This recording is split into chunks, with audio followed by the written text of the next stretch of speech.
नमस्कार साथियों, अगर आप भी एक शादीशुदा व्यक्ति हैं या फिर बहू हैं किसी के घर की, आप सास हैं, ससुर हैं, मतलब कोई भी शादीशुदा जोड़े से रिलेटेड अगर आप हो या उनके फैमिली वाले हो तो इस वीडियो को ध्यान से देख लीजिएगा, क्योंकि ये वीडियो सभी के लिए महत्वपूर्ण हो, चाहे आप शादीशुदा जोड़े हो या फिर आप भी हो। तो वीडियो को ध्यान से देखिएगा, क्योंकि आज हम आपको बताने वाले हैं सुप्रीम कोर्ट के द्वारा दिए गए सभी 10 महत्वपूर्ण फैसलों के बारे में, जो कि आपकी शादीशुदा ज़िंदगी को बेहतर बनाने के लिए काफ़ी हैं। तो चलिए बिना किसी देरी के अपनी इस वीडियो को स्टार्ट करते हैं। तो यहाँ पर आप लोग को लेकर के आ चुके हैं सीधे अपने मोबाइल फ़ोन की स्क्रीन पर, और पहला नियम जो आ जाता है वो होता है पुनर्विवाह और विधवा का संपत्ति अधिकार को लेकर के। देखिए, भारत में पति की मृत्यु के बाद विधवा महिला को उसके पति की संपत्ति में पूरा अधिकार मिलता है, लेकिन शर्त यह है कि अगर महिला पुनर्विवाह कर लेती है तो उसके पहले पति की संपत्ति पर उसका अधिकार समाप्त हो जाता है। कोर्ट का फैसला ये है कि यदि विधवा अपने ससुराल में ही रहती है और पुनर्विवाह नहीं करती तो उसे अपने पहले पति की संपत्ति पर पूरा अधिकार मिलेगा।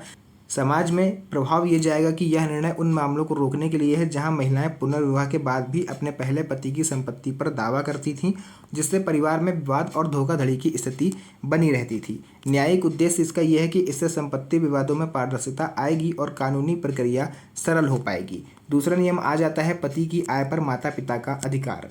अक्सर देखा जाता है कि शादी के बाद बेटे अपनी कमाई केवल पत्नी और बच्चों के साथ शेयर करते हैं, उन्हीं पर खर्च करते हैं, उन्हीं को सारा पैसा लाके देते हैं। ऐसे में अगर आप माता पिता की उपेक्षा करते हो, उनका सेहत का ध्यान नहीं रखते हो, उन्हें भरण पोषण भत्ते के रूप में पैसे नहीं देते हो, तो भैया आप जो है आपको परेशानी हो सकती है। सुप्रीम कोर्ट का फैसला ये था कि पति की आय पर माता पिता का भी उतना ही अधिकार है जितना कि पत्नी और बच्चों का।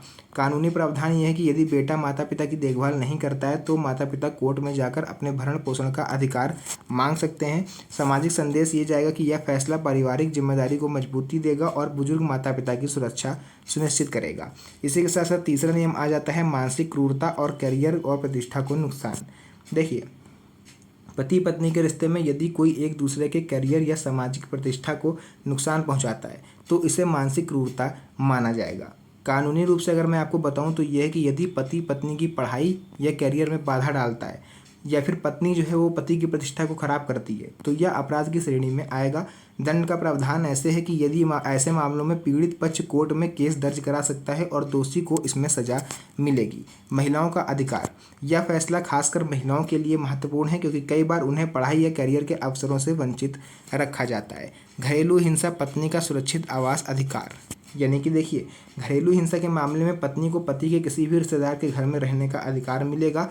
सुप्रीम कोर्ट का आदेश यह है कि यदि पत्नी को पति के घर से निकाल दिया जाता है, पति उसे परेशान करता है, मारता पीटता है और घर से भगा देता है, तो पत्नी अगर चाहे तो वो पति के किसी भी रिश्तेदार के घर में रह सकती है। सुरक्षा का उद्देश्य यह प्रावधान पत्नी को आश्रय और सुरक्षा देने के लिए है ताकि वह बेघर ना हो, उसकी सुरक्षा बनी रहे। अब देखिए, इसको आप लोग उल्टा मत समझिएगा कि भैया पत्नी को अधिकार कैसे है किसी भी रिश्तेदार के घर में रहने का, अपने पति पर और अपने ससुराल वालों पर केवल उसका अधिकार है। तो आपकी बात सही है, लेकिन कई मामलों में ऐसा देखा गया है कि पति जो है वो पत्नी को अपने घर से भगा देता है मार पीट के, किसी भी तरह से उसको परेशान करके। और वो कुछ रिश्तेदार ऐसे होते हैं जो अच्छे होते हैं, सुलझे स्वभाव के होते हैं, वो उन दोनों के मतभेद होता है उसको समझते हैं और पत्नी को अपने घर पर आश्रय दे देते हैं। तो ऐसे में जो पति होता है वो अक्सर रिश्तेदारों को डराता धमकाता है कि आप इनको हटाओ घर से, अगर आपने इनको घर में रखा तो हम आप पर केस कर देंगे, ये वो कर मतलब करके उसको डराता है रिश्तेदारों को। तो ऐसे में अगर रिश्तेदार चाहें तो आप मतलब जो पत्नी आई है उसको वो रख सकते हैं, ये कानूनी रूप से सही है। और पत्नी भी चाहे तो रह सकती है, मतलब इसमें पति कुछ नहीं कर पाएगा, ये चीज़ आपको क्लियर हो गया होगा। उसके बाद देखिए, व्यवहारिक असर ये होगा कि इससे घरेलू हिंसा का शिकार महिलाओं को तुरंत राहत मिल सकती है और वे जहाँ चाहें वहाँ आसानी से रह सकती हैं बिना किसी झंझट के। उसके बाद देखिए, सहमति से तलाक का अधिकार। यदि पति पत्नी के बीच गंभीर मतभेद या अनबन है और समझौता संभव नहीं है तो दोनों आपसी सहमति से तलाक ले सकते हैं। कोर्ट का दृष्टिकोण यह है कि विवाह को जीवन भर का बंधन मानने के बजाय कोर्ट ने पारिवारिक जीवन की वास्तविकता को समझते हुए यह प्रावधान किया है। प्रक्रिया यह है कि दोनों पक्षों की सहमति से कोर्ट में जाकर आप अर्जी देकर अपना तलाक ले सकते हो। सकारात्मक पहलू, इससे दोनों पक्षों को मानसिक शांति मिलती है। उसके बाद आता है बहू का ससुराल में रहने का अधिकार, यानी कई बार ससुराल वाले बहू को घर से निकाल देते हैं या उसके साथ दुर्व्यवहार करते हैं। ऐसा अक्सर डाउरी केस में देखा जाता है, यानी जहाँ पर बहू दहेज नहीं लेके आती है, फिर उसको दहेज को लेकर के परेशान किया जाता है, घर वाले उसको परेशान करते हैं ससुराल वाले। तो इसको लेकर के भी सुप्रीम कोर्ट का फैसला ये आया था कि बहू को ससुराल के घर में रहने का पूरा अधिकार है। ससुराल के घर में यानी कि जो पति का घर है यानी ससुराल है। उसके बाद कानूनी संरक्षण, यदि ससुराल वाले बहू को निकालते हैं तो वो कोर्ट में जाकर अपना पूरा अधिकार जो है वो प्राप्त कर सकती है।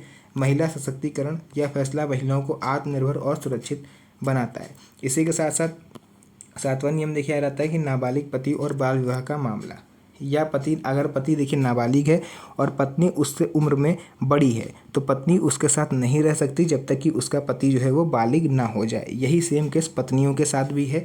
अदालत का आदेश, बाल विवाह को रोकने और नाबालिगों के अधिकारों की रक्षा के लिए यह फैसला दिया गया है। व्यवहारिक उदाहरण के तौर पर अगर हम आपको बताएं, देखिए ये कि यदि हस्बैंड जो है वो 15 या 16 साल का है और पत्नी 18 वर्ष की, तो पत्नी को तब तक अलग रहना होगा जब तक कि पति 18 वर्ष का ना हो जाए। यही सेम केस पत्नियों के साथ भी होता है, यानी अगर पति आपका बड़ा है उम्र में और पत्नी छोटी है तो उनके साथ भी यही सेम केस लागू होता है।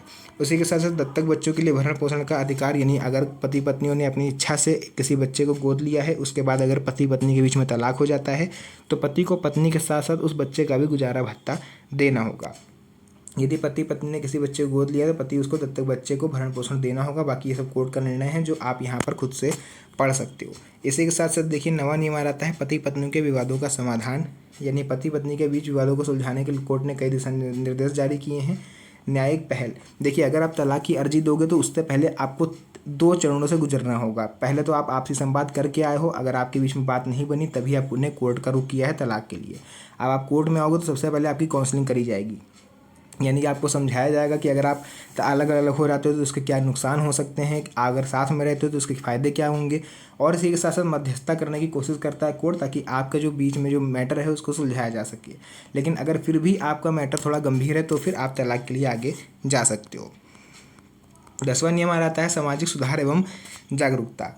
इन फैसलों का मुख्य उद्देश्य समाज में व्याप्त गलतफहमियों, अन्यायपूर्ण प्रथाओं और भेदभाव को खत्म करना है। जागरूकता का महत्व, देखिए कई लोगों को इसके बारे में नहीं पता होता, इसीलिए मैंने इस वीडियो के माध्यम से आप सभी को अवेयर करने की कोशिश करी है, इन्फॉर्मेशन देने की कोशिश करी है कि आखिर ऐसे कौन से 10 नए नियम हैं सुप्रीम कोर्ट के जिनके तहत आप अपनी जो शादीशुदा जिंदगी है वो आसानी से काट सकते हो। इसी के साथ साथ देखिए आप लोग देखोगे यहाँ पर अतिरिक्त प्रावधान, यानी माता पिता की उपेक्षा पर दंड। यदि बेटा या बहू अपने वृद्ध माता पिता की देखभाल नहीं करते हैं तो उनके खिलाफ कानूनी कार्रवाई हो सकती है।